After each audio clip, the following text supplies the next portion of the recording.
सो overhead में हम start करें। ओवरहेड में सारे इनडायरेक्ट एक्सपेंसेस आने वाले हैं हमारे यहाँ पर, ठीक है। इनडायरेक्ट मटेरियल हो, इनडायरेक्ट लेबर हो, इनडायरेक्ट और कोई एक्सपेंसेस लग रहे हो, वो सारे इनडायरेक्ट एक्सपेंसेस यहाँ पर आने वाले हैं ओवरहेड में।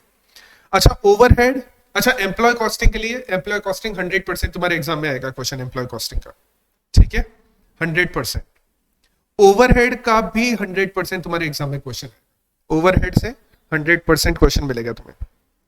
अच्छा ये क्लासिफिकेशन की हमें इतनी कुछ खास रिक्वायरमेंट नहीं है। ओवरहेड की बात करें तो हम ओवरहेड का क्वेश्चन स्टार्ट करें। एक तो है ना ये वाले सारे पॉइंट्स हम याद रखना कि ये जो ओवरहेड, ये रेंट रेट टैक्सेस और repair, building, general, lighting, power, telephone, इनके ओवरहेड चार्ज करने के बेस क्या होते हैं, इनका बेसिस क्या होता है, ये तुम्हें याद रखना है यहाँ पर। अच्छा देखो ओवरहेड में क्या होता है कि ओवरहेड में भी हमारे पास में दो अलग अलग तरह के डिपार्टमेंट होते हैं। एक डिपार्टमेंट होता है मैन्युफैक्चरिंग, एक डिपार्टमेंट होता है सर्विस।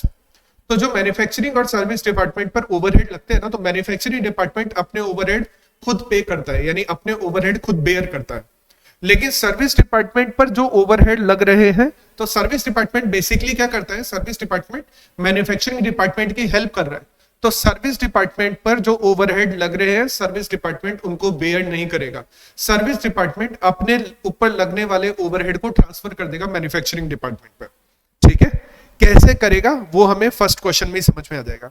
तो जैसे यहां पर ये फर्स्ट क्वेश्चन दिया हुआ है कि हमारा अलग अलग ओवरहेड दिए हुए हैं, यहाँ पर सारा डेटा दिया हुआ है, rent, repair, depreciation, lighting, supervision, fire insurance, ESI contribution, power.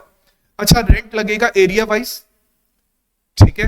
मान लो मेरे पास 1 BHK का फ्लैट है, तुम्हारे पास 2 BHK का फ्लैट है, एक ही बिल्डिंग में तुम्हारे पास 2 BHK है, मेरा 1 BHK का फ्लैट है, तो मेरा रेंट कम लगेगा, तुम्हारा रेंट ज्यादा लगेगा, ठीक है। तो क्योंकि तुम्हारे पास एरिया ज्यादा है तो रेंट भी ज्यादा लगेगा। तो जो भी प्लांट P1 P2 यहां पर मशीन्स है, शायद P1 P2 डिपार्टमेंट्स है, जिस भी डिपार्टमेंट ने ज्यादा एरिया कवर कर रखा है तो वो ज्यादा रेंट पे करेगा, जिस डिपार्टमेंट में कम एरिया कवर कर रखा है तो वो कम रेंट पे करेगा। इवन यहां पर तुम देखो सर्विस डिपार्टमेंट को भी रेंट पे करना है, लेकिन सर्विस डिपार्टमेंट बेसिकली हेल्प कर रहे हैं मैन्युफैक्चरिंग डिपार्टमेंट की। वो रेंट पे तो करेंगे, लेकिन eight the end of day वो अपने एक्सपेंसेस मैन्युफैक्चरिंग डिपार्टमेंट पर डाल देंगे। अच्छा तो रेंट लगेगा area wise, repair machine wise लगेगा, कौन कौन सी ऑर्गेनाइजेशन की प्लांट की वैल्यू कितनी कितनी है, क्योंकि जिसकी प्लांट की वैल्यू जितनी ज्यादा होगी, जिसके पास ज्यादा मशीन रखी होगी, उसकी प्लांट की वैल्यू भी ज्यादा होगी और उसका रिपेयरिंग में भी ज्यादा खर्चा लगेगा। डेप्रीसिएशन वही प्लांट की वैल्यू उस पर लगेगा, जिसके पास ज्यादा मशीन होगी उस पर डेप्रीसिएशन भी ज्यादा लगेगा, जिसके पास नंबर ऑफ मशीन कम होगी उस पर डेप्रीसिएशन भी कम लगेगा। मेरे पास मान लो 2 फैक्ट्री है, तुम्हारे पास 6 फैक्ट्री है, तो तुम्हारे पास नंबर ऑफ फैक्ट्री ज्यादा है तो तुम्हारे पास डेप्रीसिएशन भी ज्यादा लगेगा।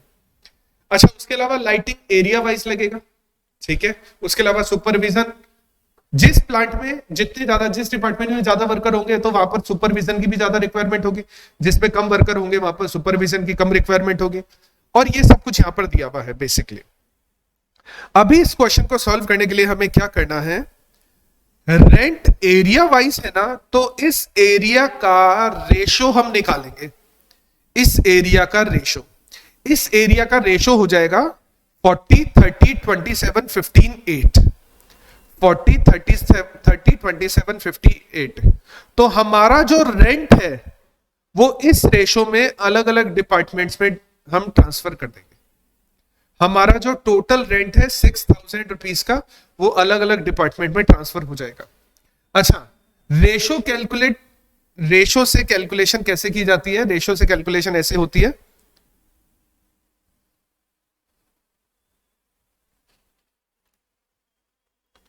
जैसे कि हम पहले वाले फर्स्ट वाले की बात कर ले, फर्स्ट वाले की। तो देखो 40 डिवाइडेड बाय, डिवाइड करते हैं हम टोटल से, इन सारे रेशो का टोटल, इन सारे रेशो का टोटल आ रहा है 27 18 35 50 50 और 40 90 और 120 आ रहा है। तो 40 divide by 120, ratio divided by total of ratio into 6000, तो ये आ गया हमारा 2000, फर्स्ट वाला नंबर आ गया। नेक्स्ट वाली कैलकुलेशन करेंगे तो 30 डिवाइडेड बाय 120 इनटू 6000, नेक्स्ट वाला नंबर आ गया हमारा 1500 नंबर आ गया।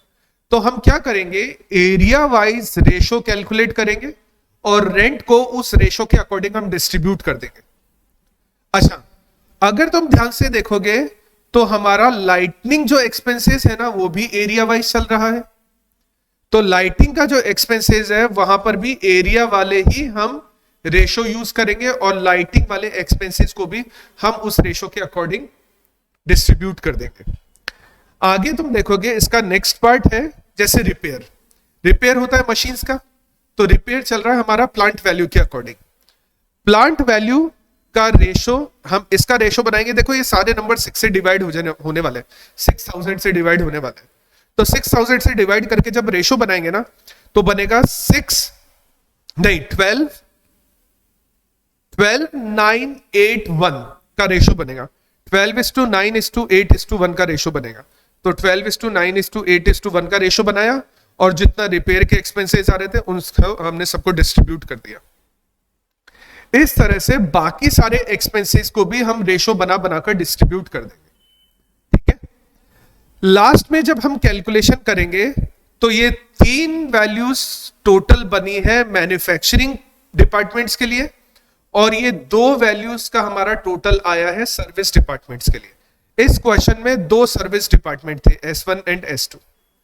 तो हमारा सर्विस डिपार्टमेंट के लिए कैलकुलेशन कंप्लीट हुआ है। यहां अभी क्या बताया मैंने तुम्हें, सर्विस डिपार्टमेंट जो है ना उन पर जो ओवरहेड के एक्सपेंसेस लग रहे हैं, बेसिकली सर्विस डिपार्टमेंट क्या कर रहे हैं, सर्विस डिपार्टमेंट हेल्प करते हैं प्रोडक्शन डिपार्टमेंट की, तो उन पर जो ओवरहेड के एक्सपेंसेस लग रहे हैं वो खुद बेयर नहीं करते।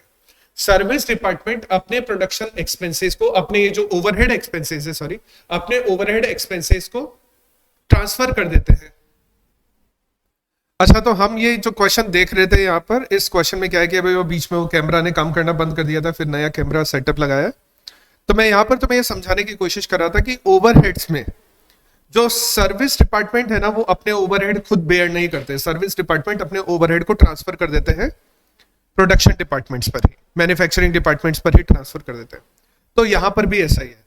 अब यहाँ पर सर्विस डिपार्टमेंट जो अपने ओवरहेड ट्रांसफर कर रहे हैं ना उसका यहाँ पर एक रेशो दिया हुआ है 4:3:3 और दूसरा जो सर्विस डिपार्टमेंट है उसका भी रेशो दिया हुआ है 5:3:2। तो जितने भी सर्विस डिपार्टमेंट के एक्सपेंसेस है, देखो ये सर्विस डिपार्टमेंट के ये जो इनिशियल एक्सपेंसेस है ना, ये सारे हमने इनिशियल एक्सपेंसेस यहां पर लिखे। सर्विस डिपार्टमेंट अब फर्स्ट जो है उसके टोटल एक्सपेंसेस कितने थे, ओवरहेड वाले एक्सपेंसेस 2990। ये अपने एक्सपेंसेस को 4:3:3 का रेशो बनाकर तीनों डिपार्टमेंट पर डाल देगा, तीनों प्रोडक्शन डिपार्टमेंट पर डाल देगा। और सर्विस डिपार्टमेंट 2 अपने सारे एक्सपेंसेस 1670 5:3:2 के रेशो में इन सर्विस प्रोडक्शन डिपार्टमेंट पर ट्रांसफर कर देगा, तो जिसकी वजह से इनकी अपडेट हो जाएगी ओवरहेड कॉस्ट। ठीक है, कई क्वेश्चंस ऐसे भी होंगे हमारे पास जहां पर, अभी तो जैसे ये सिंपल क्वेश्चन है, कुछ क्वेश्चंस ऐसे भी होंगे जहां पर एक सर्विस डिपार्टमेंट दूसरे सर्विस डिपार्टमेंट को सर्विस दे रहा है।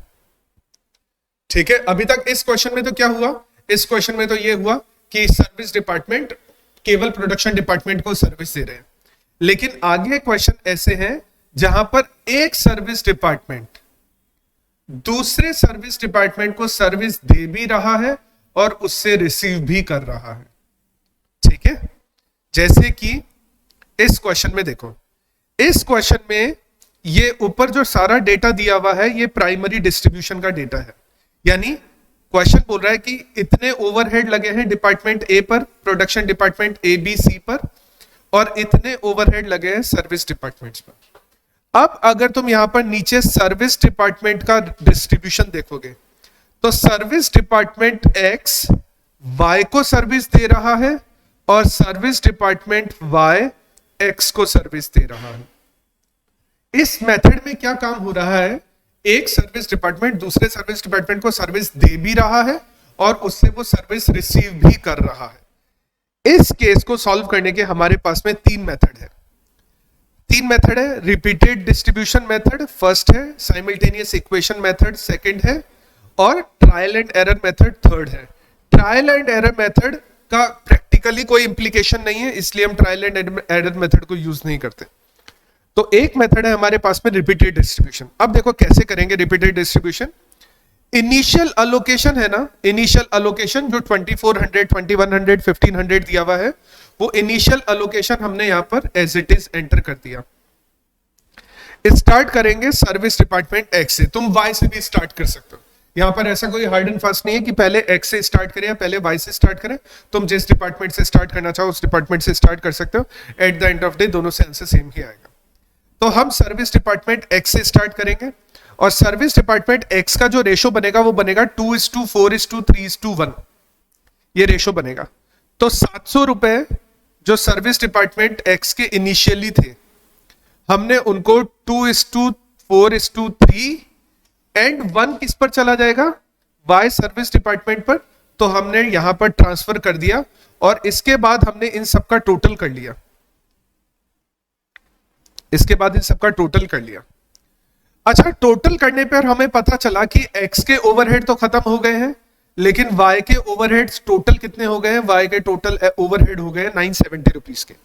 तो वाई क्या करेगा, वाई अपने 970 रुपीस के ओवरहेड को, देखो यहां पर रेशो दिया हुआ है 4:2 यानी 2:1:1:1।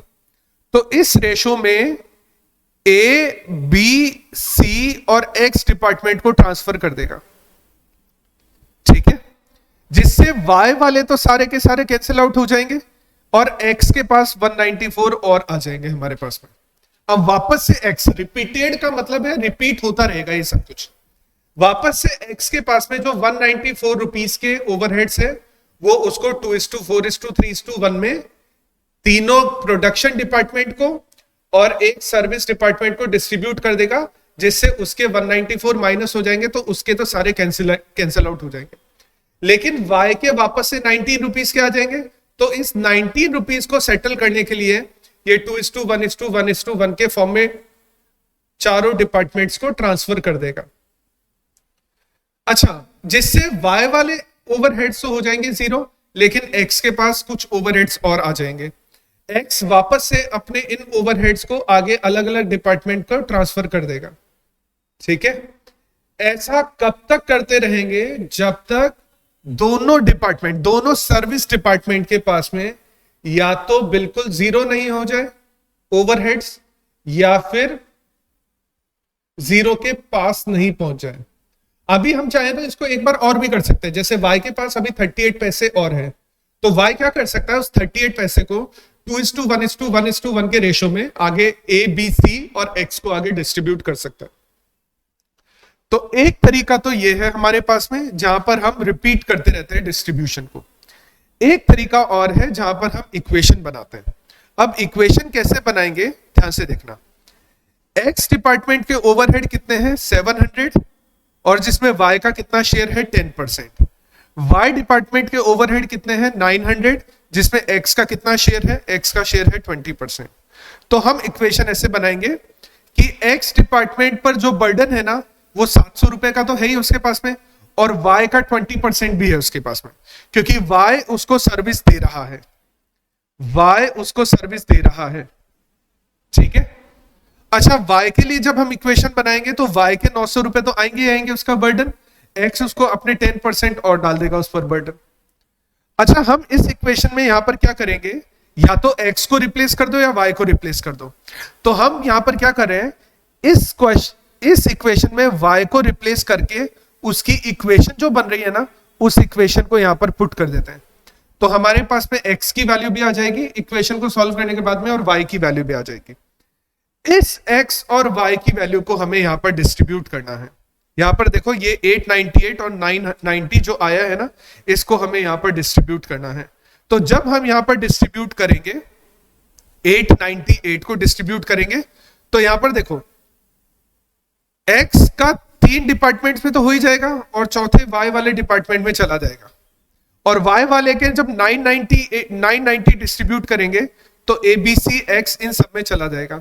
तो x का पूरा सेटलमेंट हो जाएगा। देखो, प्लस का 898 और माइनस का 898, y में भी देखो प्लस का 990 माइनस का 990, पूरा सेटलमेंट हो जाएगा और ये क्वेश्चन हमारा सॉल्व हो जाएगा। तो क्वेश्चन को सॉल्व करने के दो तरीके हो गए। एक तो हम डिस्ट्रीब्यूशन को रिपीट करते रहते हैं।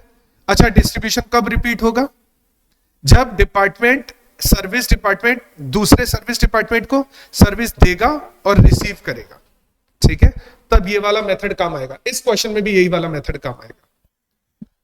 इस क्वेश्चन में भी यही वाला मेथड काम आएगा, ठीक है। तो हम जो क्वेश्चन सॉल्व कर रहे हैं यहां पर हम क्या कर रहे हैं, इस क्वेश्चन में भी देखो यही वाला मेथड काम आएगा, क्योंकि एक्स डिपार्टमेंट वाई को भी सर्विस दे रहा है और वाई डिपार्टमेंट एक्स को भी सर्विस दे रहा है। तो इस तरह के क्वेश्चन हमारे पास यहां पर सॉल्व हो जाएंगे। अच्छा, आगे नेक्स्ट पार्ट है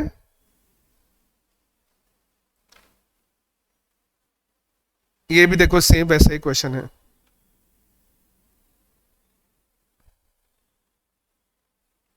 ये भी सेम वैसा ही क्वेश्चन है।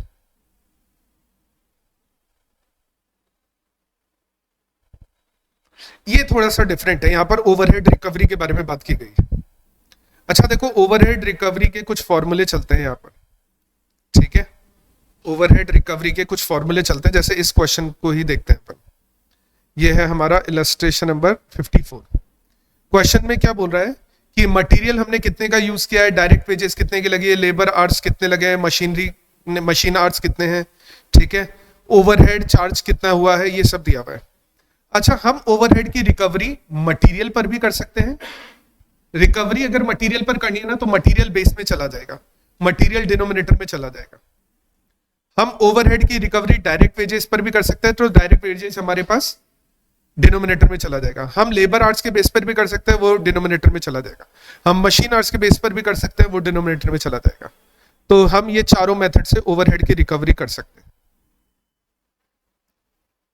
और नेक्स्ट क्वेश्चन भी सेम ही है जैसा हम पहले करते हुए आए हैं।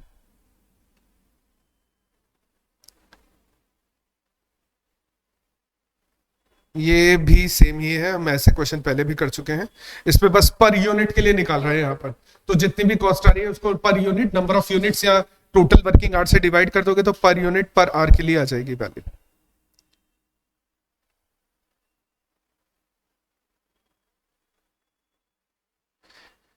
हाँ, ये सारे क्वेश्चन ऑलमोस्ट सेम ही तरह के चल रहे हैं।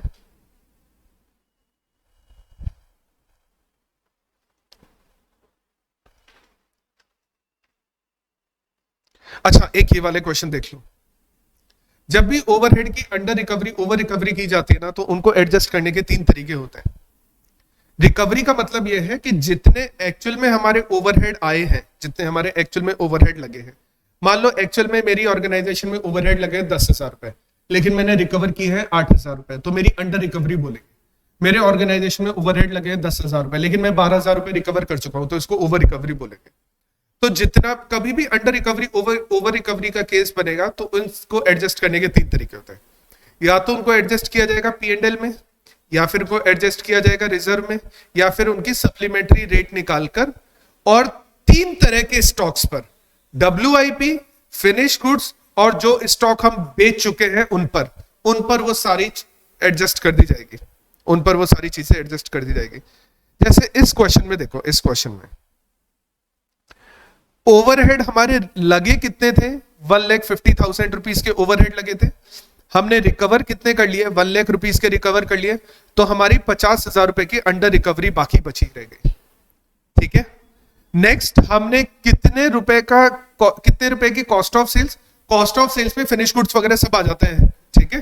तुम्हें ध्यान हो तो कॉस्ट ऑफ सेल्स में, कॉस्ट ऑफ सेल्स जब निकालते हैं ना तो वहां पर प्राइम कॉस्ट भी आ जाता है, फैक्ट्री भी आ जाता है, एडमिनिस्ट्रेशन भी आ जाता है, सेलिंग एंड डिस्ट्रीब्यूशन भी आ जाता है, सब कुछ आ जाता है। यानी हम जो बेच चुके हैं उसके बारे में बात की जा रही है यहाँ पर। अच्छा, उसके बाद नेक्स्ट है फिनिश गुड्स, जितने हमारे कंप्लीट हो चुके हैं और जो हमारे वर्क इन प्रोग्रेस में। मैंने तुम्हें बताया है ये तीनों तरह के प्रोडक्ट पर रिकवर किए जाएंगे। तो तीनों तरह के प्रोडक्ट पर रिकवर करने के लिए हमें निकालनी है एक सप्लीमेंट्री रेट, और सप्लीमेंट्री रेट निकालने का ये फॉर्मूला चलता है। फॉर्मूला होता है कि अंडर रिकवरी हमारी कितनी हुई है 50,000 रुपए की, और बाकी तीनों तरह के स्टॉक की वैल्यू कितनी थी 25 लाख रुपए, तो 2% अंडर रिकवरी है। अब 2% कैसे, जैसे कि कॉस्ट ऑफ सेल्स 10 लाख रुपए, 2% अंडर रिकवरी है ना, तो 20,000 रुपए यहां पर सेटल किए जाएंगे। फिनिश गुड्स 8 लाख रुपए, 2% अंडर रिकवरी है तो 16,000 रुपए यहां पर सेटल किए जाएंगे। Work in process 7 lakh rupees, तो 2% मतलब 14,000 रुपीस यहां पर सेटल किए जाएंगे, ठीक है। ध्यान रखना, ओवरहेड रिकवरी की जाएगी 3 तरह के स्टॉक पर, जो हम सेल कर चुके हैं वो, जो हम फिनिश कर चुके हैं वो, और जो हमारे पास वर्क इन प्रोग्रेस में चल रहा है वो। जैसे इस क्वेश्चन में भी देखो, इस क्वेश्चन में भी सेम वही चीज है। In a manufacturing unit overhead were recovered at the predetermined 25 rupees per day के हिसाब से रिकवर किए जाते हैं। 25 रुपीज पर डे के हिसाब से रिकवर किए जाते हैं। अच्छा, एक्चुअल ओवरहेड कितने लगे हैं? 41,50,000। हमने कितने दिन काम किया है? 1,50,000 डेज काम किया है।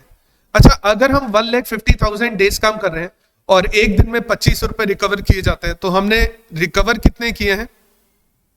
37,50,000 हमने रिकवर किए हैं। हमारे एक्चुअली में कितने लग गए हैं? एक्चुअली में 41,50,000 रुपीज लग गए। तो हमारी अंडर रिकवरी हुई 4 लाख रुपए की। अब इस अंडर रिकवरी को हम सप्लीमेंट रेट निकालेंगे। सप्लीमेंट रेट 3 चीजों के बेस पर निकाला जाता है। देखो ध्यान से समझना, 30,000 यूनिट्स हम बेच चुके हैं। 30,000 जो इनकंप्लीट यूनिट्स है उसका 2/3 हमारा कंप्लीट मान लेंगे। तो 30,000 यूनिट्स हम बेच चुके हैं, ये आ जाएगा सोल्ड। 30,000 यूनिट्स हम बेच चुके हैं, ये आ जाएगा सोल्ड। 30,000 जो इनकंप्लीट यूनिट है उसका 2/3 ये आ जाएगा वर्क इन प्रोग्रेस। अच्छा ध्यान से देखना इस वाले पॉइंट को, 40,000 यूनिट्स बनाई थी, हम 30,000 बेच चुके हैं। तो बाकी बची हुई जो 10,000 यूनिट्स है हमने बेची नहीं है, लेकिन वो हमारे फिनिश गुड स्टॉक के फॉर्म में रखी हुई है। तो वो ये जो 10,000 यूनिट्स है ये फिनिश गुड्स का स्टॉक आ जाएगा। हमारी सप्लीमेंट्री रिकवरी रेट आ गई, सप्लीमेंट्री रिकवरी रेट आ गई 6.67 रुपीज पर यूनिट। तो हम तीनों पर कैलकुलेट कर लेंगे, ठीक है। अच्छा, एक और तरीका है, क्वेश्चन में आगे देखो क्या बोल रहा है। अगर सप्लीमेंट्री रेट पूछे ना तो ये वाला तरीका लग जाएगा। क्वेश्चन क्या पूछ रहा है कि हमारी जितनी भी अंडर रिकवरी हुई है ना, उसका 40% रीजन है खराब प्लानिंग और 60% बाकी का रीजन है ओवरहेड कॉस्ट का इंक्रीज हो जाना। तो खराब प्लानिंग की वजह से देखो हमारी अंडर रिकवरी कितनी हुई है? 4 लाख रुपए की। उसका 40% अगर खराब प्लानिंग की वजह से हुआ है ना, तो खराब प्लानिंग का 1,60,000 P&L में सेटल किए जाएंगे, ठीक है। और जो इंक्रीज हुआ है ओवरहेड रिकवरी, उसकी सप्लीमेंट्री रेट निकाली जाएगी। अब क्योंकि ऊपर तो हमने पूरा 100% से कर दिया, सारे के सारे 4 लाख रुपए को हमने डिस्ट्रीब्यूट कर दिया, यहां पर 2,40,000 की सप्लीमेंट्री रेट निकाली जाएगी। वही 3 तरह के स्टॉक को बेस लेकर, sold, finish goods and work in progress वाले को बेस लेकर। और ये हमारा क्वेश्चन सॉल्व हो जाएगा इसके बाद। बाकी सारे क्वेश्चन इसमें सेम उसी तरह के हैं जैसे हम ऑलरेडी करते हुए आए हैं। इसमें कोई और अलग तरह का क्वेश्चन नहीं है यहां पर। तो ये हमारा कंप्लीट है ओवरहेड। लास्ट हम स्टार्ट करेंगे यहां पर बजटिंग। लास्ट हमारा टॉपिक रहेगा बजट। तो बजट में बेसिकली हमारे पास में एग्जाम पॉइंट ऑफ व्यू से बात करें तो 2 तरह के मेन क्वेश्चन बनते हैं हमारे पास में। 3 तरह के क्वेश्चन बन सकते हैं। एक तो बनता है फ्लेक्सिबल बजट का क्वेश्चन, एक बन सकता है फंक्शनल बजट का क्वेश्चन, एक बन सकता है हमारे पास में कैश बजट का क्वेश्चन। 3 इंपॉर्टेंट बजट है एग्जाम पॉइंट ऑफ व्यू से। हम स्टार्ट करें सबसे पहला क्वेश्चन। अच्छा, ये बजट वाला जो चैप्टर है ना, तुम्हारा एमए में भी है, मैनेजमेंट अकाउंटिंग में भी है, और तुम्हारा ये बजट वाला जो क्वेश्चन है ना, ये तुम्हारा कॉस्टिंग में भी चलता है। बजट वाले जो क्वेश्चन है यहाँ पर, जैसे ये वाला क्वेश्चन है फ्लेक्सिबल बजट का क्वेश्चन। फ्लेक्सिबल का मतलब है हमें एक स्टैंडर्ड वैल्यू निकाल कर दे देता है, फिर वो बोल देता है कि अगर कम प्रोडक्शन करे तो कितना होगा, ज्यादा प्रोडक्शन करे तो कितना होगा। तो जैसे इस क्वेश्चन में हमें 80% पर बजट दिया हुआ है। 80% पर हमारे जो एक्सपेंसेस एस्टिमेट है ना, वो हमें इस क्वेश्चन में दिए हुए हैं। 80% पे हमें गिवन है, हमें 70, 80 और 90% के लिए निकालना है। 80% के लिए गिवन है तो 80% की कैलकुलेशन तो एज इट इज आ जाएगी, बाकी बची हुई 70 और 90% की कैलकुलेशन हम करेंगे। अच्छा देखो, कुछ चीजें पहले इसमें समझनी पड़ेगी। कभी कभी क्या होता है, इस क्वेश्चन में तो चलो हमें पता लग रहा है कि कौन से वेरिएबल एक्सपेंसेस है, कौन से फिक्स्ड एक्सपेंसेस है, कौन से सेमी वेरिएबल एक्सपेंसेस है। कभी कभी जब हमें पता नहीं चलता है कि कौन से फिक्स्ड है, कौन से वेरिएबल है, कौन से सेमी वेरिएबल है, तो उस तरह के क्वेश्चन को सॉल्व करते टाइम हमें एक चीज ध्यान रखनी होगी। अगर कोई भी एक्सपेंसेस वेरिएबल कैटेगरी का होगा ना, तो उसकी एवरेज वैल्यू हमेशा सेम रहेगी। एवरेज वैल्यू हमेशा सेम रहेगी।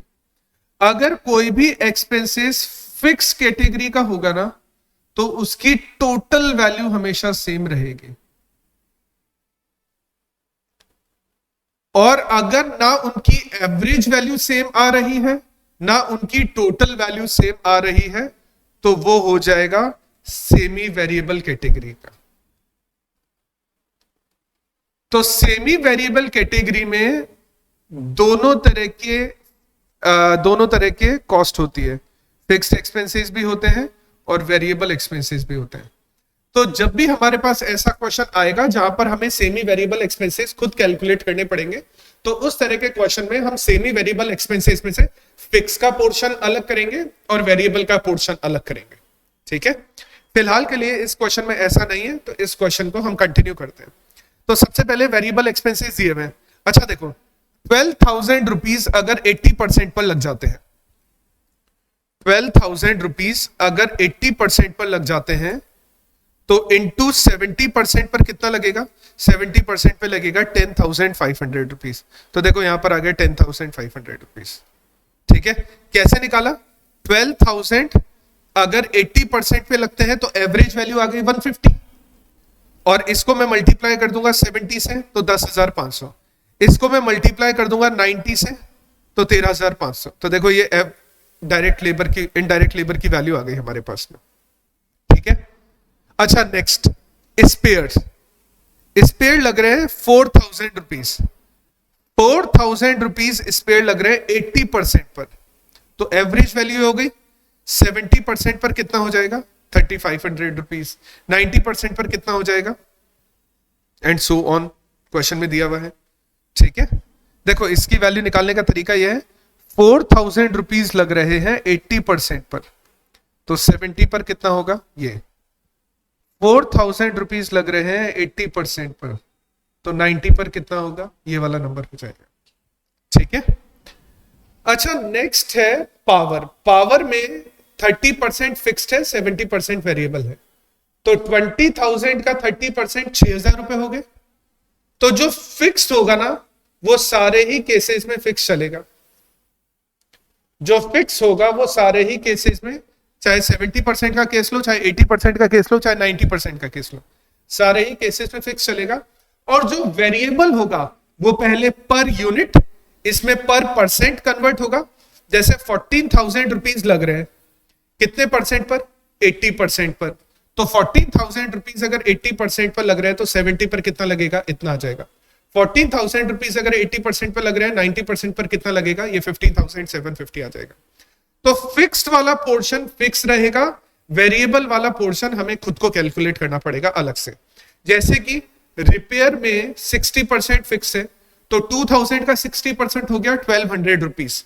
तो रिपेयर में देखो 1,200 रुपीज, तीनों ही केस में 1,200 रुपीज है, बाकी कितना बचा? 800। तो अगर 800 रुपीज 80% पर लग रहे हैं तो 70 पर कितने लगेंगे? 700। अगर 800 रुपीज 80% पर लग रहे हैं तो 90 पर कितना लगेगा? 900। ठीक है, उसके अलावा डेप्रीसिएशन हमारा फिक्स है, तो तीनों केस में ही 11,000 रहेगा। इंश्योरेंस हमारा फिक्स है, तो तीनों केस में ही 3,000 रहेगा। सैलरीज हमारी फिक्स है, तो तीनों केस में ही 10,000 रहेगा। तो तीनों केस में 11,000, 3,000 एंड 10,000, और ये हमारे टोटल आ जाएंगे। पर आर के बेस पर निकालना है तो डिवाइड बाय इतने से कर देंगे पर आर के बेस पर। अब ये भी कैसे निकाला है देखो, 1,24,000 80% पर हो रहा है, 1,24,000 80% पर हो रहा है। अगर 1,24,000 80% पर है तो 70 पर कितना होगा? तो इसको कैलकुलेट कैसे करेंगे? 1,24,000 डिवाइड बाय 80, तो एवरेज वैल्यू आ गई इंटू 70, तो ये हो जाएगा 1,08,500। ठीक है, 1,08,500 हो जाएगा। तो ये तो हमारा फ्लेक्सिबल बजट है। अब देखो ये वाला सेम फ्लेक्सिबल बजट दिया हुआ है, 70, 80, 90% पे दिया हुआ है।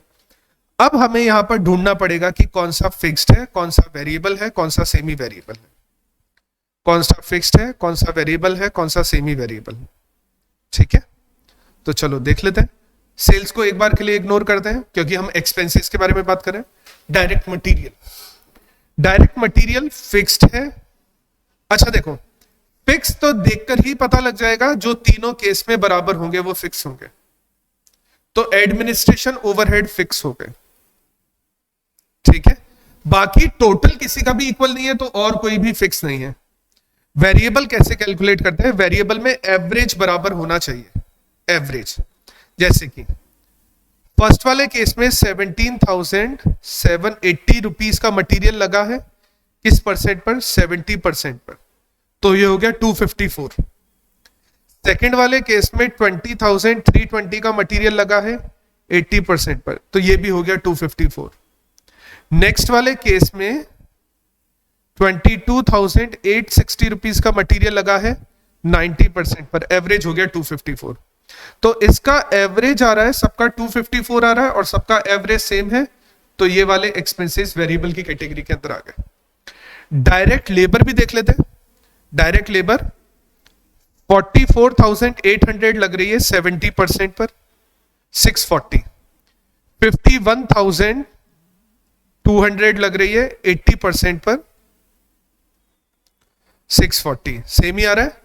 57,600 लग रहे हैं 90% पर, 640। तो एवरेज जो आ रहा है वो 640 आ रहा है और ये सब में सेम आ रहा है, तो ये वेरिएबल कॉस्ट है। अच्छा, प्रोडक्शन ओवरहेड भी देख लेते हैं। प्रोडक्शन ओवरहेड 30,500 आ रहा है 70% पर, 435.71। 32,000 आ रहा है 80% पर, 400। अच्छा, एक का आ रहा है 471, एक का आ रहा है 400, दोनों पर ही एवरेज सेम नहीं आ रहा है, तो ये हो गया हमारा सेमी वेरिएबल। अब सेमी वेरिएबल में कुछ पार्ट फिक्स होता है, कुछ पार्ट वेरिएबल होता है, तो हमें उसको अलग अलग करना पड़ेगा। सेमी वेरिएबल में कुछ पार्ट फिक्स होता है, कुछ पार्ट वेरिएबल होता है। देखो ये सारी कैलकुलेशन मैंने यहां पर नीचे कर रखी है, ठीक है। सेमी वेरिएबल में कुछ पार्ट फिक्स है, कुछ पार्ट वेरिएबल है, उसको डिफरेंट तरीके से कैसे निकालेंगे? तो देखो, एक मेथड चलता है, हाई लो मेथड चलता है एक वेरिएबल कॉस्ट के लिए। वेरिएबल कॉस्ट को कैलकुलेट करने के लिए हाई लो मेथड चलता है। हाईएस्ट लेवल के टोटल एक्सपेंसेस और लोएस्ट लेवल के टोटल एक्सपेंसेस के बीच में कितना डिफरेंस है? 3,000 रुपए का डिफरेंस है। हाईएस्ट लेवल के टोटल एक्सपेंसेस, टोटल कॉस्ट, और लोएस्ट लेवल की टोटल एक्सपेंसेस और टोटल कॉस्ट में कितना चेंज है? चेंज का मतलब डिफरेंस है 3,000 रुपए का। और उनके बीच में परसेंटेज वाइज कितना चेंज है? 20% का। तो पर परसेंट कितनी वैल्यू हो गई? पर परसेंट 150 रुपीज की वैल्यू हो गई, यानी वेरिएबल कॉस्ट हो गई 150 रुपीज पर परसेंट। तो अगर 70% के लिए वैल्यू निकालेंगे ना, तुम 70 के लिए भी निकाल सकते हो, 90 के लिए भी निकाल सकते हो, क्योंकि हमने 90 और 70 दोनों ही परसेंटेज यहां पर यूज किया। तो हमारा देखो टोटल कॉस्ट का फॉर्मूला चलता है। टोटल कॉस्ट का फॉर्मूला होता है fix cost plus variable cost. Total cost जैसे 70 के लिए निकाल लेते हैं एक बार। 70 की टोटल कॉस्ट है 30,500, फिक्स हमें पता नहीं है, लेकिन वेरिएबल कॉस्ट पता है 150 रुपीज पर परसेंट है, तो 150 इंटू 70 कर देंगे। तो 150 इंटू 70 करेंगे तो 15 से 10,500 हो जाएंगे, तो फिक्स कॉस्ट आ जाएगी 20,000 रुपए, क्योंकि ये 10,500 अपना साइड चेंज करके इधर आ जाएंगे। अच्छा, अगर मैं 90% पे भी निकालूंगा तब भी आ जाएगा हमारा आंसर। 90% पे निकालेंगे, ये हो जाएगा 33,500 इज इक्वल टू फिक्स हमें पता नहीं है, लेकिन वेरिएबल जो है ना, वेरिएबल हो जाएगा 150 इंटू 90, और 150 इंटू 90 अगर हो जाएगा तो 15 नाम, ये हो जाएगा हमारे पास में 13,500। तो 13,500 अपना साइड चेंज करके इधर चला जाएगा, और हमारा ये पास ही आ जाएगा, फिक्स कॉस्ट आ जाएगी 20,000।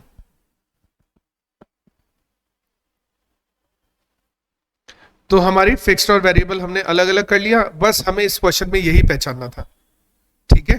Direct material cost. अच्छा, 45% एक्टिविटी लेवल पर निकालना है ना, तो आसान है, बहुत आसान है। इसकी 45% एक्टिविटी लेवल पर सिंपल वेरिएबल कॉस्ट है ना, तो वेरिएबल कॉस्ट पर यूनिट, अगर पर यूनिट 254 आ रही है तो 45 पर इंटू 254 कर देंगे। अच्छा, डायरेक्ट भी वेरिएबल है तो 640 रुपीज पर परसेंट है, तो 45 पे इंटू 45 कर देंगे। और ये वाला 45% पर एडमिनिस्ट्रेशन कॉस्ट फिक्स है ना, तो 45% पर 17,000 ही होगा। और इसमें अगर 45% पर निकालेंगे तो 45% पे निकालने का तरीका ये रहेगा, देखो यहां पर निकाला हुआ है, 45 को वेरिएबल से मल्टीप्लाई कर दिया, 20,000 फिक्स ऐड कर दिया उसमें, ठीक है। तो इस तरह के हमारे पास में क्वेश्चन बनेंगे। तो ऐसे क्वेश्चन हमारे पास में जब बनते हैं ना, तो हमें वहां पर ढूंढना होता है कि कौन सा फिक्स्ड है, कौन सा वेरिएबल है, और उसको फिर फिक्स्ड और वेरिएबल, सेमी वेरिएबल करके अलग अलग पार्ट में डिस्ट्रीब्यूट कर देना होता है। तो ये सारे क्वेश्चन फ्लेक्सिबल बजट के इस तरह से चल रहे हैं यहाँ पर। अच्छा, नेक्स्ट देख लेते हैं फंक्शनल बजट, ठीक है। अच्छा, फंक्शनल बजट में जैसे सेल्स बजट बनता है, प्रोडक्शन बजट बनता है, यहाँ पर अलग अलग तरह के बजट बनते हैं। वैसे फंक्शनल बजट आने के चांसेस एग्जाम में कम ही है, ठीक है। या तो फ्लेक्सिबल बजट से क्वेश्चन आएगा या फिर कैश बजट का क्वेश्चन बनेगा, लेकिन फिर भी हमारे पास फंक्शनल बजट है, तो हम एक बार फंक्शनल बजट भी देख लेते हैं। जैसे यहाँ पर सबसे पहले हमें प्रोडक्शन बजट बनाना है, ठीक है। तो क्वेश्चन में दिया हुआ है टाइप ए का ओपनिंग स्टॉक दिया हुआ है। देखो हमारे पास में कितनी यूनिट्स रखी हुई है, 2000 यूनिट्स। हमें सेल कितनी करनी है, 10,000 यूनिट्स, और क्लोजिंग में हमारे पास में कितनी यूनिट्स बचनी चाहिए, 3,000 यूनिट्स। तो हम कितनी यूनिट प्रोड्यूस करेंगे, सिर्फ इतना ही कैलकुलेट करना है। हमें यूनिट कितनी प्रोड्यूस करनी है, opening plus closing minus opening plus purchase, opening plus sales minus closing, तो ये हो जाएगा 12 माइनस 3, 9,000 यूनिट हमें प्रोड्यूस करनी, और हमारा ये क्वेश्चन सॉल्व हो जाएगा। ऐसे ही बी के लिए ओपनिंग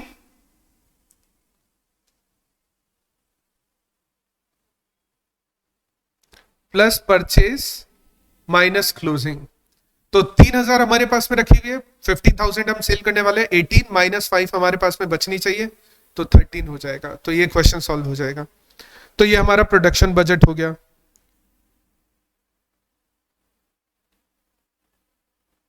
एक ये वाला क्वेश्चन और देख लो, ये वाला क्वेश्चन देख लो, प्रोडक्शन बजट का ही क्वेश्चन है। अच्छा, हमें दे रखा है प्रोडक्ट एक्स का कितनी यूनिट प्रोड्यूस हुई है, ठीक है, 2,20,000 यूनिट्स, और प्रोडक्ट वाई की 2,40,000 units. Direct material per unit पर 12.5 19 रुपीज का लगा है, डायरेक्ट वेजेस पर यूनिट पर 4.57 का लगा है।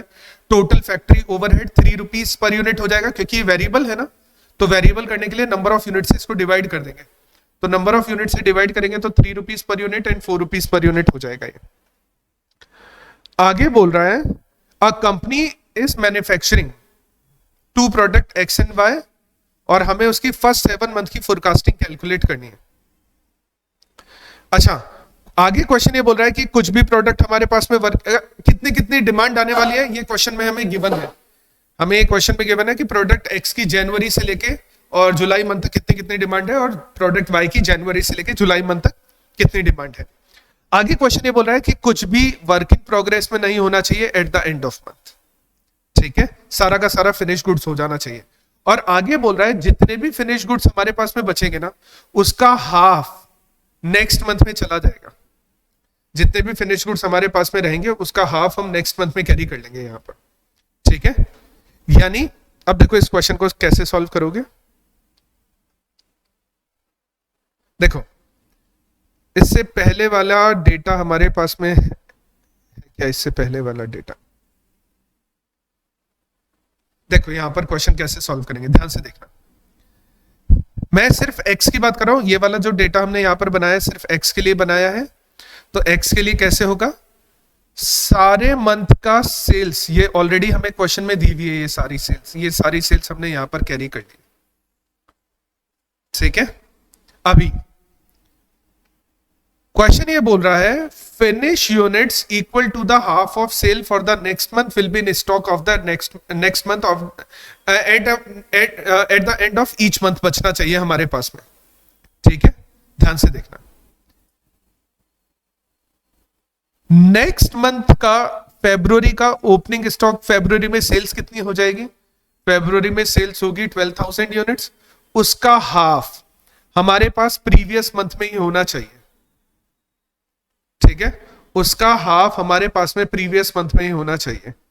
मार्च में कितनी यूनिट सेल होने वाली है, 8,000 यूनिट्स, उसका हाफ हमारे पास प्रीवियस मंथ में होना चाहिए।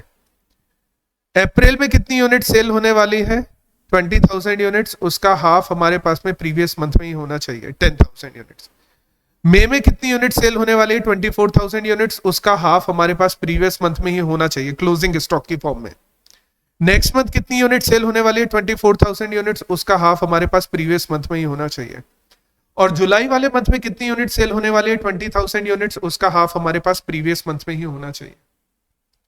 ठीक है, अच्छा और ध्यान से समझो, जो जनवरी का क्लोजिंग होगा वो फरवरी के लिए ओपनिंग बन जाएगा, जो फरवरी का क्लोजिंग होगा वो मार्च के लिए ओपनिंग बन जाएगा, जो मार्च का क्लोजिंग होगा वो अप्रैल के लिए ओपनिंग बन जाएगा, जो अप्रैल का क्लोजिंग होगा वो मई के लिए ओपनिंग बन जाएगा, जो मई का क्लोजिंग होगा वो जून के लिए ओपनिंग बन जाएगा।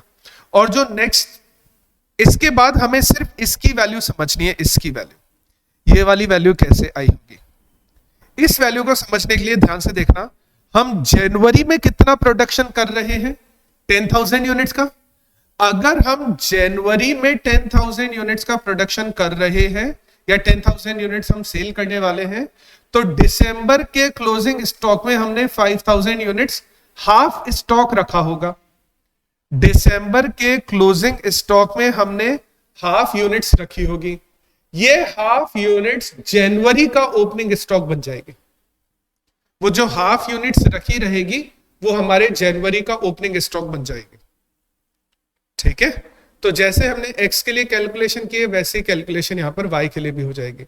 अब कितनी कितनी यूनिट्स बनाई है x की, y की कितनी यूनिट्स बनाई है, ये सब यहां पर कैलकुलेट हो जाएगी और हमारा फाइनल आंसर आ जाएगा। ये भी ऐसा ही सेम क्वेश्चन है, ये भी सेम क्वेश्चन है इसी तरह का।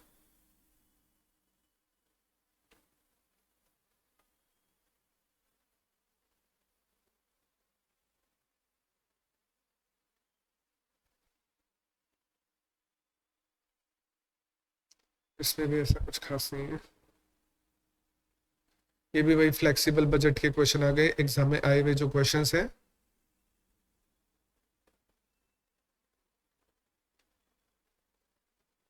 मेन हमारा यहां पर रहने वाला है ये वाला क्वेश्चन, देखते हैं।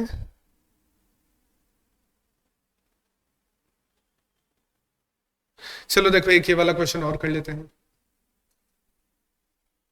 वैसे तो ये आसान है, देखो डायरेक्ट वेजेस यहां पर गिवन है, नीचे क्वेश्चन बोल रहा है 80 रुपीज पर आवर से फॉल होके 75 रुपीज ही रह जाएगी।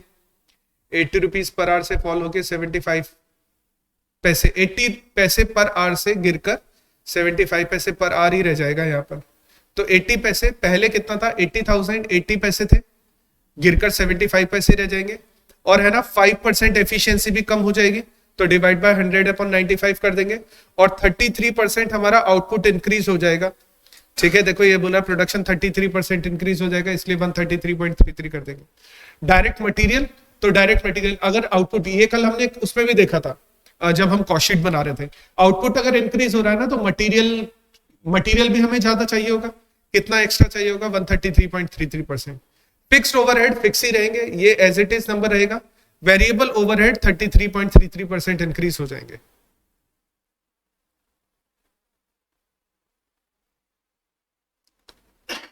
ये वाला क्वेश्चन हम देख लेते हैं, कैश बजट का क्वेश्चन है जो एग्जाम पॉइंट ऑफ व्यू से सबसे ज्यादा इंपॉर्टेंट है। ये वाला क्वेश्चन हम देख लेते हैं कैश बजट का।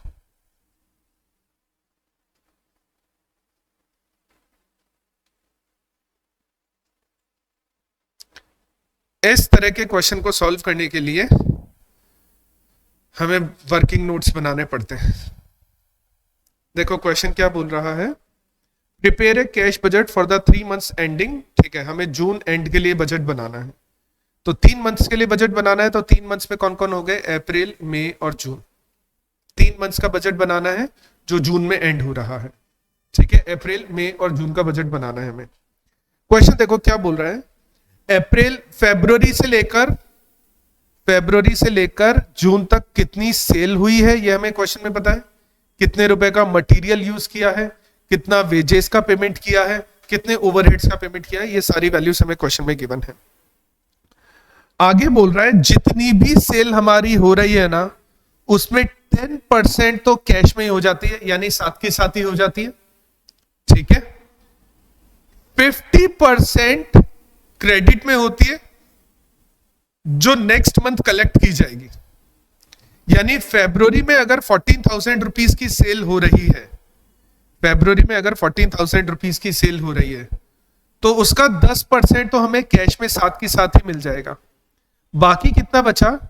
क्रेडिट में बचा 12,600।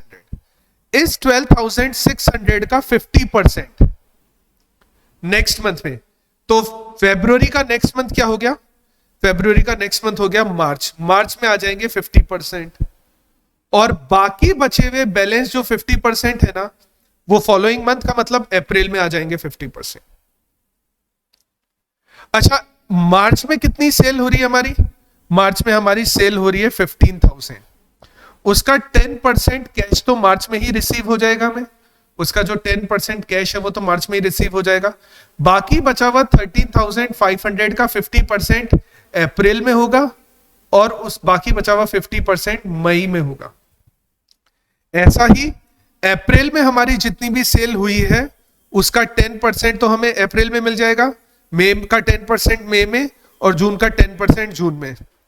बाकी जो बचा हुआ है क्रेडिट, अप्रैल का जो क्रेडिट है उसका 50% मई में मिलेगा, नेक्स्ट मंथ में 50% जून में मिलेगा। मई का जो 15,300 है उसका 50% जून में मिलेगा नेक्स्ट मंथ, और फिर उसके बाद जुलाई में मिलेगा। वो हमें डेटा गिवन नहीं है यहां पर, तो हम उसकी कैलकुलेशन कर भी नहीं रहे यहां पर। तो सबसे पहले हमने कैलकुलेशन की कि हमारी सेल्स कैसे कैसे हम रिकवर करेंगे। अच्छा, मटेरियल्स के जो क्रेडिटर है, जिन्होंने हमें मटेरियल पहुंचाया है ना, उनको हम 2 महीने बाद पेमेंट करेंगे। तो फरवरी में कितना मटेरियल आया था हमारे पास में? फरवरी में 9,600 का मटेरियल आया था, तो फरवरी के 2 महीने बाद मतलब 9,600 का पेमेंट हम अप्रैल में करेंगे। तो मटेरियल के 9,600 का पेमेंट, मटेरियल के 9,600 का पेमेंट देखो यहां पर लिखा हुआ है। फरवरी वाला पेमेंट हम कब कर रहे हैं? फरवरी वाला पेमेंट हम कर रहे हैं अप्रैल के अंदर। आगे क्वेश्चन बोल रहा है wages 1/4 in the following month चलेगा। ठीक है, 1/4 वेजेस का पेमेंट रहेगा नेक्स्ट मंथ में। तो फरवरी में कितनी वेजेस लग रही है? फरवरी में 3,000 रुपए की वेजेस लग रही है, तो 3/4 तो फरवरी में ही मिल जाएगा, और 1/4 मार्च में मिलेगा। ऐसे ही मार्च का जितना है उसका 3/4 तो मार्च में मिल जाएगा, 1/4 फॉलोइंग का मतलब होता है नेक्स्ट मंथ में मिलेगा। अप्रैल में जितनी वेजेस बनी है उसका 3/4 तो अप्रैल में ही मिल जाएगा, 1/4 मई में मिलेगा। मई में जितनी वेजेस बनी है उसका 3/4 तो मई में मिल जाएगा, 1/4 जून में मिलेगा। जून में जितनी वेजेस बनी है उसका 3/4 तो जून में मिल जाएगा, 1/4 जुलाई में मिलेगा, जो हमारे पास में अवेलेबल नहीं है। ठीक है, तो वेजेस का हमने कैसे कैसे पेमेंट किया है ये गिवन है। Overhead half in the following month, यानी आधा इस महीने मिलेगा, आधा नेक्स्ट महीने मिलेगा। जैसे कि फरवरी के ओवरहेड 1,700 रुपए के है ना, तो 1,700 रुपए का हाफ हो गया 850। तो फरवरी के 850 उस मंथ में मिलेंगे, और बाकी बचे हुए नेक्स्ट मंथ में मिलेंगे। ठीक है, ऐसे ही बाकी सारे ओवरहेड है। हमें देखो अप्रैल में, देखो मार्च में जितने ओवरहेड का हमने पेमेंट किया, मार्च में टोटल बनने वाला था 1900 का हाफ कितना हो गया? 1900 का हाफ हो गया 950। ठीक है, तो ये 950 कब मिलेंगे हमें? अप्रैल में, और अप्रैल का हाफ कितना हो गया? अप्रैल का हाफ हो गया 1,000। तो अप्रैल में हमें मिलेंगे 1950 रुपीज ओवरहेड के मिलेंगे। ये सारी वैल्यूज हम यहां पर स्टेटमेंट बना के लिख देंगे, सारी वैल्यूज, कितना कैश में सेल हुआ है, कितना क्रेडिट में सेल हुआ है, ये सारी वैल्यूज हम यहां पर लिख देंगे। आगे क्वेश्चन ये बोल रहा है कि 1 अप्रैल को जब हम स्टार्ट कर रहे हैं ना, तो ओपनिंग बैंक बैलेंस है 6,000 रुपीज का। ओपनिंग बैंक बैलेंस 6,000 रुपीज का है, तो हमने ओपनिंग बैंक बैलेंस 6,000 रुपीज से स्टार्ट किया। अच्छा, अप्रैल की कैश सेल, क्रेडिट सेल आ गई हमारे पास में। ऐसे ही मटेरियल, वेजेस, ओवरहेड भी हमने यहां पर कर लिए। आगे देखो और भी एक्सपेंसेस दिए हुए हैं, आगे वाले एक्सपेंसेस हम एक बार पढ़कर देख लेते हैं।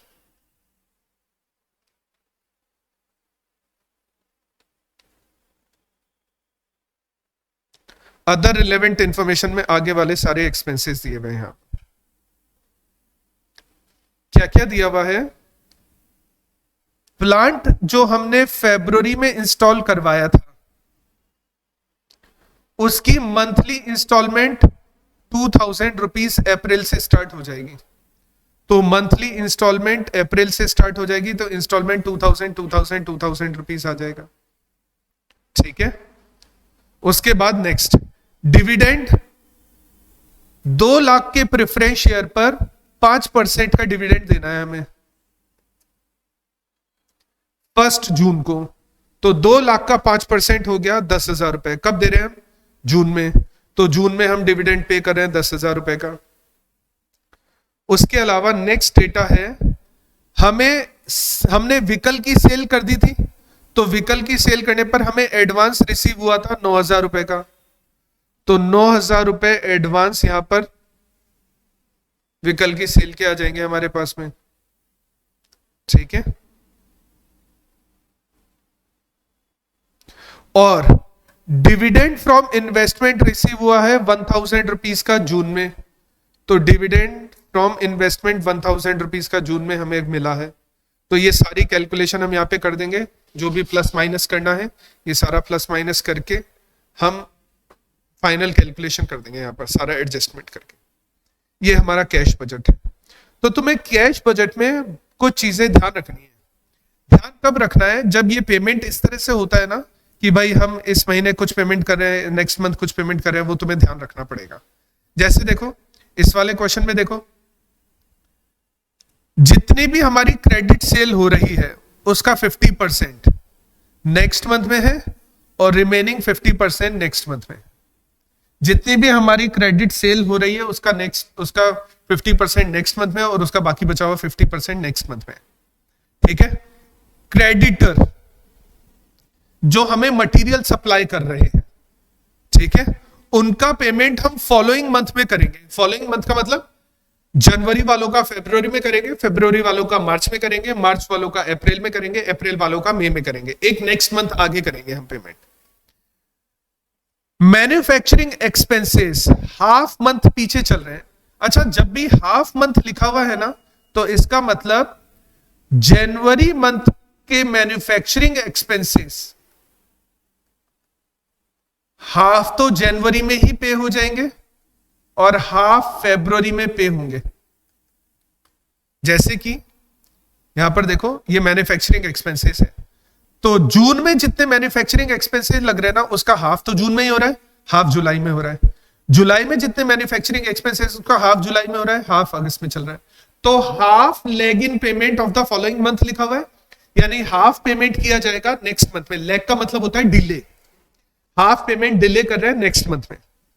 जैसे कि नेक्स्ट दिया हुआ है अदर एक्सपेंसेस जितने भी है वो 1 महीना डिले है, तो जनवरी का मार्च में, जनवरी का जुलाई में जनवरी का फरवरी में चला जाएगा, फरवरी का मार्च में चला जाएगा। तो यहाँ पे जून का जुलाई में चला जाएगा, जुलाई का अगस्त में चला जाएगा, अगस्त का सितंबर में चला जाएगा। इस तरह से यहाँ पर ये क्वेश्चन सॉल्व होगा। ठीक है, तो कैश बजट जो है ना, कैश बजट में हमें ये चीज ध्यान रखनी पड़ती है लैग इन पेमेंट कैसे चल रहा है। जैसे कि एक ये वाला तुम लास्ट पॉइंट और समझ लो।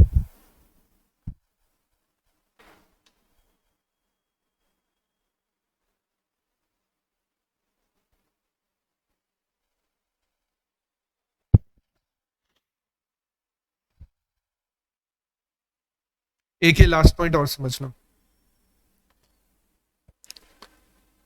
जितनी भी हमारी सेल होती है उसका 20% कैश होती है, बाकी बचा हुआ 80%, 80 का 50%, 80 का 50% मतलब ओवरऑल 40%। ठीक है, 40% ओवरऑल नेक्स्ट मंथ में रिकवर हो जाएगा, उसके बाकी बचा हुआ 50% नेक्स्ट मंथ में रिकवर हो जाएगा, यानी ओवरऑल 40% नेक्स्ट मंथ में रिकवर होगा। मटेरियल जो हमें पहुंचा रहे हैं ना, जो भी हमारे सप्लायर है उनको हम 1 महीना डिले कर रहे हैं। यानी क्वेश्चन में जनवरी वाले जो सप्लायर है, यानी अक्टूबर वाले का पेमेंट करेंगे हम नवंबर में, नवंबर का पेमेंट करेंगे हम दिसंबर में, दिसंबर का पेमेंट करेंगे हम जनवरी में। इस तरह से चलेगा। वेजेस जो है वो नेक्स्ट मंथ में पे की जाएगी। 1 महीना डिले चल रहा है वेजेस भी, वेजेस भी 1 महीना डिले चल रहा है। जैसे कि मैं तुम्हें यहां पर समझाऊं, इसमें पूरा क्वेश्चन सॉल्व ये कर रखा है, ये कर रखा है। वेजेस 1 महीना डिले चल रहा है। जैसे कि यहां पर देखना, हमें बनाना है दिसंबर। दिसंबर में हमने कितनी वेजेस पे की है, ये डेटा किसका दिया हुआ है, ये डेटा दिया हुआ है, ये ऊपर डेटा दिया हुआ है, सॉरी वेजेस यहाँ पर है। दिसंबर में हमने कितनी वेजेस पे की है, दिसंबर में 35,000 रुपए डायरेक्ट लेबर पे किए हैं, ये चला जाएगा जनवरी के अंदर, ठीक है। ये देखो जनवरी के अंदर वेजेस के 35,000 रुपीज आ जाएंगे हमारे पास। अच्छा, तो वेजेस एक महीना डिले चल रही है, डायरेक्ट एक्सपेंसेस भी एक महीना डिले चल रहे हैं, फैक्ट्री ओवरहेड और एडमिनिस्ट्रेशन ओवरहेड 1.5 मंथ्स डिले चल रहे हैं। फैक्ट्री ओवरहेड और एडमिनिस्ट्रेशन ओवरहेड 1.5 मंथ डिले चल रहे हैं। अच्छा, 1.5 मंथ डिले चल रहे हैं, इसका मतलब ये हुआ 1.5 मंथ डिले चल रहे हैं, यानी 2 महीने हो गए। अगर तुम 1.5 मंथ को समझोगे, जैसे मान लो जनवरी वाला पेमेंट 1.5 मंथ डिले चल रहा है, तो 1.5 मंथ का मतलब हो गया जनवरी वाला पेमेंट फरवरी में तो नहीं मिलेगा, क्योंकि 1 मंथ फरवरी में होता है। 0.5 कब होता है, मार्च में, तो जनवरी वाला पेमेंट मार्च में मिलेगा हमें, ठीक है। 1.5 मंथ डिले चल रहा है, यानी मार्च में मिलेगा, ठीक है। फरवरी वाला पेमेंट जो होगा वो हमें अप्रैल में मिलेगा, तो जनवरी में, तो यहां पे नवंबर में कितने ओवरहेड लगे, 35,000। नवंबर के ओवरहेड 35,000 है ना, तो वो नवंबर के ओवरहेड 35,000 जनवरी में आ जाएंगे, ठीक है। और इस तरह से ये हमारा क्वेश्चन बनेगा यहां पर। तो ये हमारे कैश बजट के क्वेश्चन है। बाकी तो ऐसा कुछ स्पेसिफिक तो कोई क्वेश्चन नहीं है यहाँ पर, सारे क्वेश्चन कुछ इस तरह के ही हैं जहां पर डायरेक्ट एक्सपेंसेस, ठीक है। बाकी सब फ्लेक्सिबल बजट और इस तरह के क्वेश्चन है, बाकी ऐसा कुछ स्पेशल नहीं है इस तरह के क्वेश्चन में। अगर फिर भी तुम्हें इस तरह के क्वेश्चन में किसी को भी कोई प्रॉब्लम लगती है, जो मॉड्यूल में हमें गिवन है क्वेश्चन और जो एग्जाम पेपर्स में आए हुए भी है क्वेश्चन, अगर तुम्हें फिर भी इस तरह के क्वेश्चन में कोई प्रॉब्लम लगती है तो तुम इंस्टीट्यूट में कांटेक्ट करो। इंस्टीट्यूट में कांटेक्ट करके यहाँ पर जो हमने ये क्लास में क्वेश्चन सॉल्व किए इनका पीडीएफ ले लो, और कोई प्रॉब्लम लगती है तो तुम मेरे को पर्सनली वहां पर व्हाट्सएप करके पूछ सकते हो, ठीक है। सो अभी के लिए इतना ही काफी है, और ये हमारा बजटिंग वाला जो सेशन है ये भी हमारा कंप्लीट हो जाता है।